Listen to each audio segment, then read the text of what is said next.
Welcome, everybody. This is a new episode of the Bitcoin Source. We have Carol here. Carol, could you introduce yourself to the audience to let people know who you are? Sure. Thank you for having me here. My name is Carol Souza. I'm co-founder of Area Bitcoin, a Bitcoin edtech from Brazil. We educate Brazilians about Bitcoin, how to store it safely. We have free content on YouTube, Instagram, articles, newsletters, Telegram with news, and also paid content. And amazing to be here. Thank you for the invitation. And our mission is to help everyone that connects to us, even through social media, no matter the way people find to get to us, to our Bitcoin. Our mission is to help them to get out of the fiat mindset. This is our mission with Area Bitcoin. Yes, thank you for that introduction. And I'm super excited to have this conversation today, Carol, for a number of reasons. But, you know, what is so beautiful about Bitcoin is how people kind of come about learning about it, how they source their knowledge. And I've always asked people this question. This is always my first running question that I give people.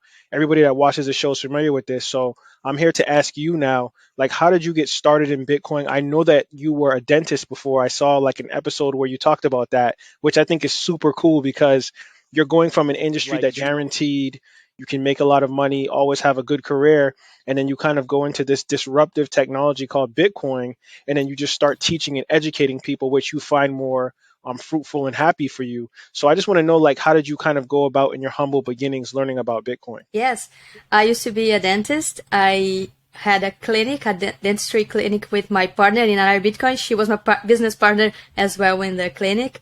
And my journey with Bitcoin started right there.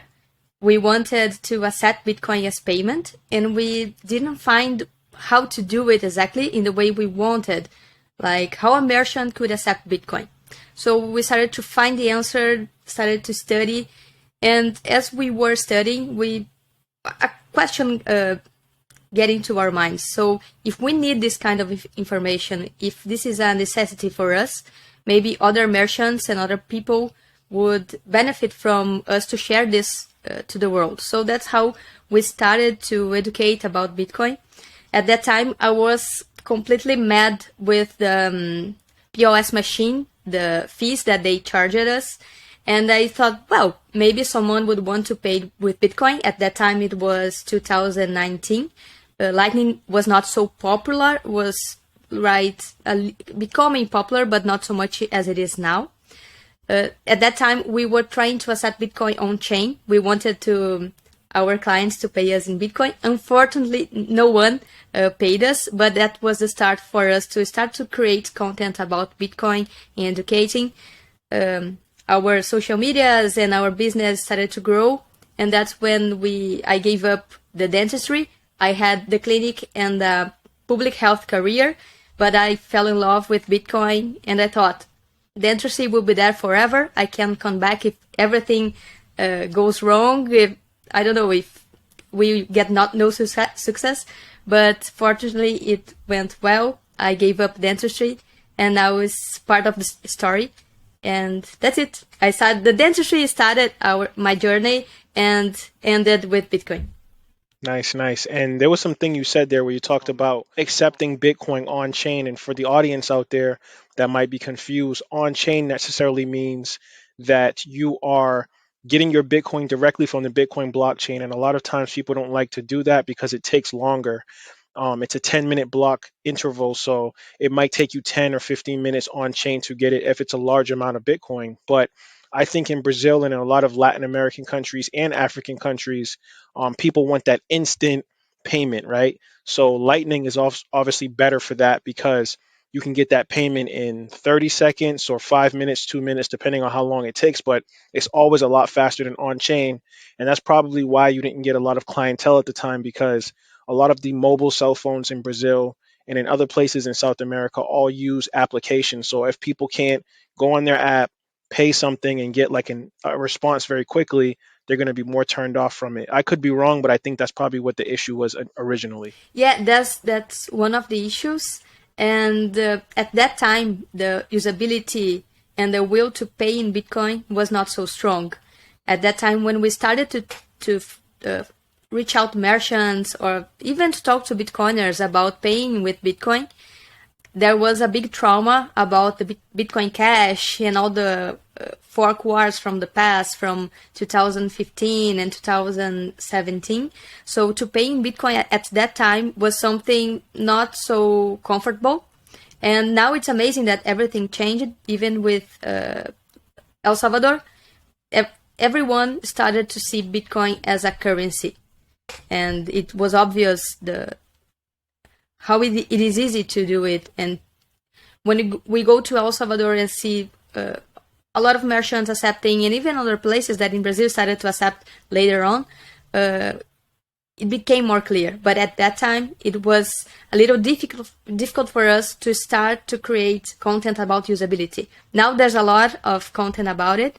And then that's why when we started to create content, was about usability, and then we get a little back and started to create about the Bitcoin fundamentals, the scarcity and blockchain and the Satoshi history, why Bitcoin was created, why fiat is bad.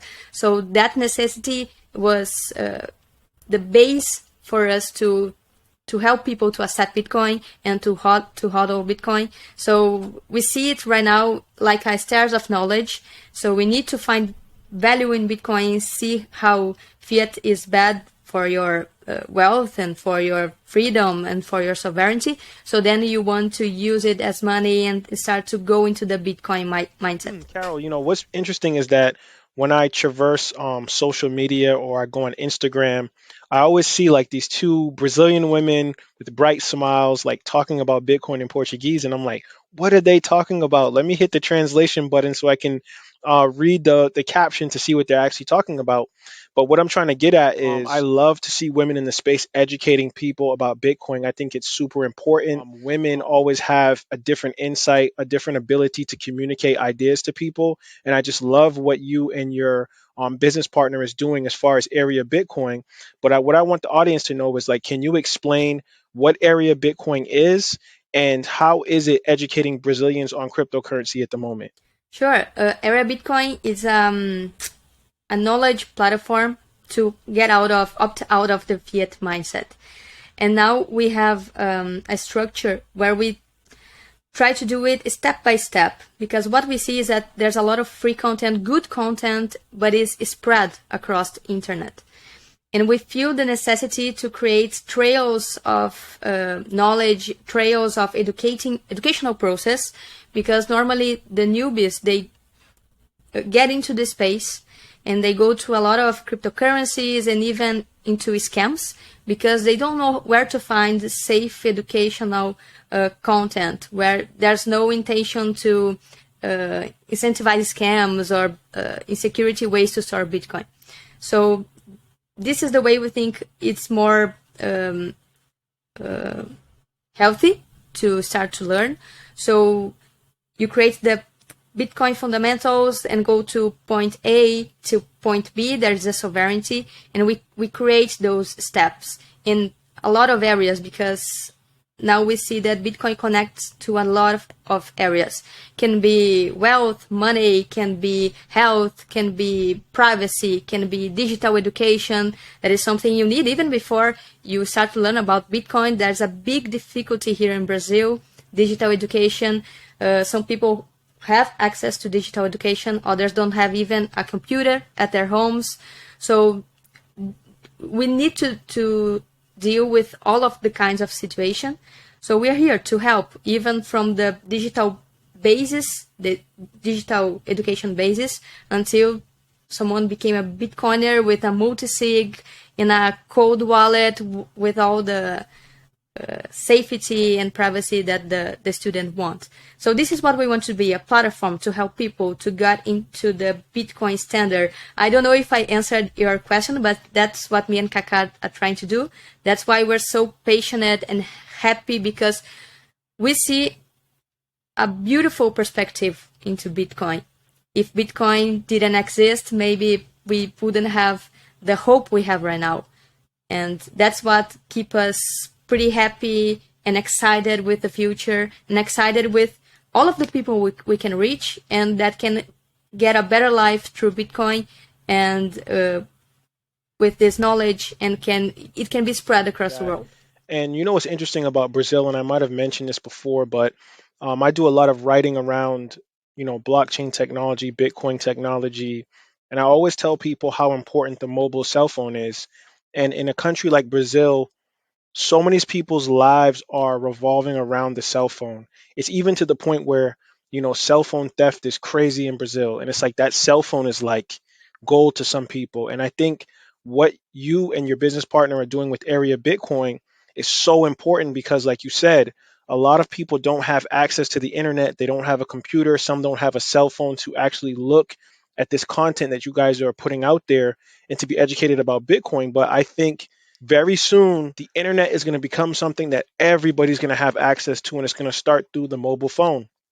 So I think that what Area Bitcoin is doing is very, very important, and I think that content is always king. So every episode, every lesson that you guys teach is recorded, is stored somewhere. People will always have access to it. And I think that in the long term, on long time preference, people are definitely, especially Brazilians, are going to be looking for educators in this space that they trust and can actually help them learn about Bitcoin, especially as the price goes up. More countries start to adopt it and take it in as a form of digital currency.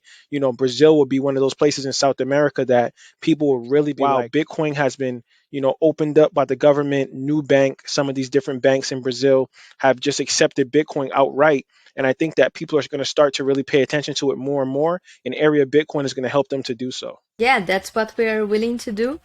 And here in Brazil, we have a lot of histories about our hyperinflation and confiscation, but Brazilians don't seems to do not remember those stuffs. All of this happened mostly in the 80s. So we try to remember all these events and why Bitcoin matters, because right now we have a currency called Real, and Real has 25 years old, but already lost like 85% of its value. And Brazil is the second place in the world in Google search about Bitcoin. The first one is United States, and the second one is Brazil. So we have a lot of interest. Bitcoin is something that Brazilians are really interested. But this is a good thing. But also there's a bad side of it, because there's a lot of scams, a lot of Ponzi, a lot of banks trying to steal the narrative, steal people to buy Bitcoin in their app, but you can't withdraw the Bitcoin from their app. It's like paper Bitcoin. So there's a lot of education to be done, and it's with these players we have to compete. Area Bitcoin has to compete, because if players, institutions, corporations, banks that offers paper Bitcoin that people can't withdraw, access Brazilians, the people will think that this is Bitcoin, but this is not Bitcoin. So this is our biggest challenge, to show people that Bitcoin is not something inside a bank. This is fiat. This is a paper. You don't know if it's real Bitcoin, but they can have Bitcoin in their cell phones. They can have a wallet, and this is freedom for Brazilians. And they've always been on the forefront of this Bitcoin adoption. But what I want to know from you, Carol, is, you've been in Brazil a long time and you've seen the different changes from using fiat currency to even going into the cryptocurrency realm. But how has Brazil changed since it kind of put out this Bitcoin ETF and has legalized Bitcoin as payment for companies in the country? It changed a lot. A lot of banks, as I said, a lot of companies trying to do marketing through Bitcoin. But in this idea, you can receive Bitcoin from us, you have cash back in Bitcoin with us, but you can't withdraw. So this is there's a lot of noise in what Bitcoin is and what is not. And Bitcoin ETF was a good thing because it brought more visibility to Bitcoin. Some financial institutions started to look at it and not more to fight against Bitcoin. Now they have a product in their portfolio to offer to their clients. So the Bitcoin has no intrinsic value. The narrative just ended around here. Of course, there are Bitcoin haters, but they are few. This helped a lot to educate, but now the challenge is to show that Bitcoin inside a bank, inside an ETF, is not real Bitcoin. It's a paper. So people are interested, but the cycles are a funny thing, because when price goes up, everybody wants to learn about Bitcoin. It's a good thing. Everybody is excited. But when the price goes down, people don't want to hear more. If you say, I'm a Bitcoin educator, people say, but it dropped a lot, right? So they don't remember that it is a cycle. The Bitcoin has cycles, and this already happened in 2017, 2014, and this is normal. And the the biggest pyramids happened here in Brazil. We have one that took like 10 billion reais, like $2 billion. So Brazilians are afraid because of these scams. So we have good things and bad things, but the CBDC is our next challenge. So our central bank is developing a CBDC and connecting with other protocols. So we need to educate more people about Bitcoin and to differentiate CBDCs from Bitcoin, that it's not the same thing. And I think the CBDC route is going to tie into the taxes, right? Because of course, there's only 21 million Bitcoin. There's only so many satoshis that you can divide up for each citizen. I think Brazil has over 200 million people living in just the certain areas or certain cities in the country. So that's a lot of people. A lot of people are in poverty. A lot of people need help. They need resources, and I think the government is kind of using the corruption and some of the lack of financial education to kind of push in this CBDC, which of course Bitcoiners are against. But I wanted to ask you, Carol, about taxes, right? They're one of the biggest hurdles that people in America, Brazil, Europe are dealing with when it comes to cryptocurrency. Does your platform teach citizens of Brazil about the non-tax structure with Bitcoin in Brazil, or do you guys kind of just allow certified accountants or people in the country to actually teach them, or do you add that as a part of Area Bitcoin's curriculum? Yeah, into our platform we have some classes about taxes. Here we have specific regulation.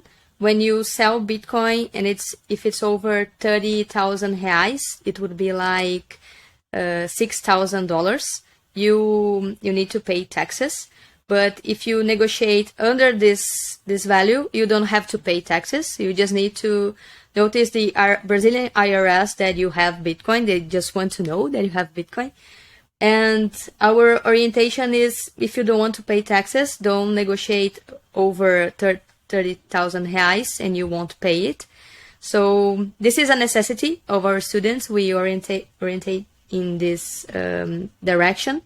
And it's going to become harder with CBDCs. But even before CBDCs, Brazilian already had a thing called PIX. It was created in 2020. And it's kind of a digital payment, but inside banks. And it was like a test flight for CBDC. And with the CBDCs and PIX connected to exchanges that they already collect all your data, the Brazilian exchanges, it's KYC is obligatory in Brazil. So if you do any negotiation inside an exchange, you already have KYC. They already know how much you bought, how much you withdraw. And with this bank system and CBDC and PIX, it will be easier to tax Brazilians. So this is something we need to discuss a lot more. Regulation is starting to be put out in the streets. In this regulation, Bitcoin exchange will have to report addresses where clients withdraw Bitcoin. So this is something concerning for us. And we need to find ways and platforms where we can negotiate peer-to-peer. That's why peer-to-peer is so important. You can exchange a product directly in Bitcoin. You can create a circular economy where you are no longer dependent on the fiat system and this structure. Remittances, right? So in Brazil, of course, you have a lot of people that live abroad, whether they're in America, Europe, wherever, and they obviously help their family back in Brazil through remittances, through sending transfers. A lot of people used Western Union and things like that. But of course, we know Western Union is very slow. They charge a lot of fees. So because Bitcoin is more ubiquitous in Brazil than some other places, have you seen remittances actually start to benefit the people in Brazil that might have family members in America that's actually sending money back to them? Um, I don't see in real life so many histories about remittances helping Brazilians that are abroad. I see in other countries this is more common that some familiars go to other countries and send remittances in Bitcoin. In Brazil, I don't see that much as in other places, but it could happen.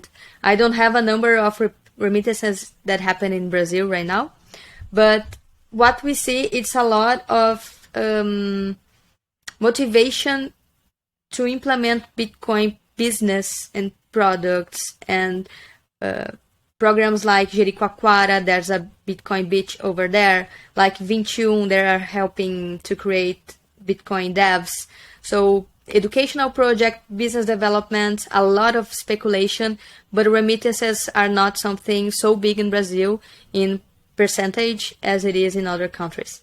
Nice. That's kind of good to hear because a lot of times I think countries are finding ways to keep their citizens in the country. So when they make remittances kind of be ubiquitous, it's kind of helping people to stay in Brazil instead of trying to go abroad so they can just use their family members to send them money so they can stay in the country. But it's also beautiful to hear that the people are doing the opposite in Brazil. And instead of trying to use that for remittances, they're actually building an ecosystem and an infrastructure of Bitcoin circular economy in the country of Brazil, which I think in the long run is going to be a lot more helpful than actually giving remittances. So thank you, Carol, for giving me that insight. And I think a lot of people that watch this show will really want to know about is Bitcoin actually really working in Brazil? And it sounds like it is if they're actually using it to build companies.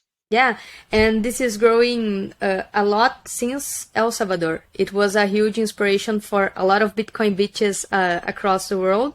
So I'm saying here in Latin America, not just in Brazil, but other spots of Bitcoin beaches trying to bring this culture. And it's amazing to see other business starting to accept Bitcoin over Lightning or just wanting to receive and hodl because before El Salvador and like when we started 2019, people wanted to receive in Bitcoin. Okay, I'm curious, but they converted into reais. But now we see more and more merchants wanting to accept and to hodl that satoshis they received as payment. So this is a transformation. It's not something that's happening fast, but slowly it's becoming a movement, a Bitcoin circular economy, and I hope it grows. Here our central bank, it's open to Bitcoin and technology, but also it's a government, it's a central bank, has its own priorities.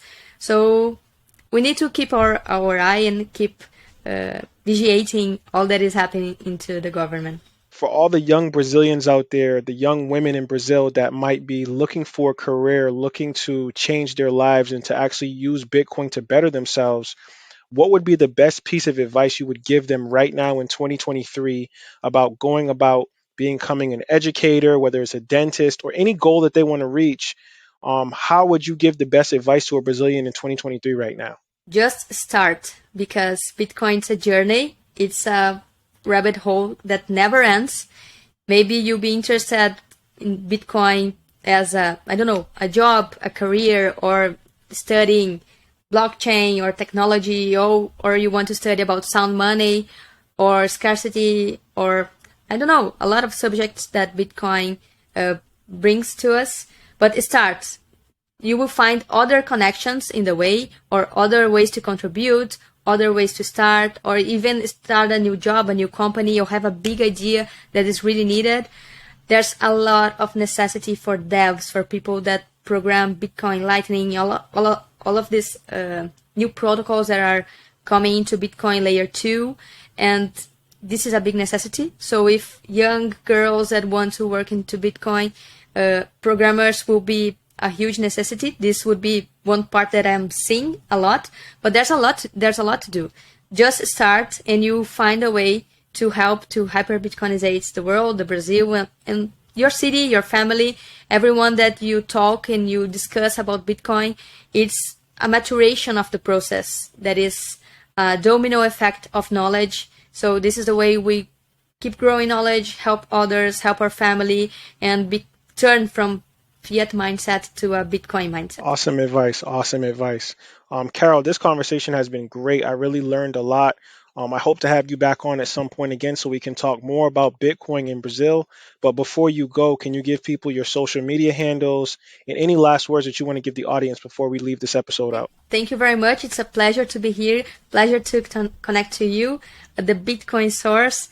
And our social medias are Area Bitcoin in YouTube, Area Bitcoin in Twitter, Area.Bitcoin in Instagram.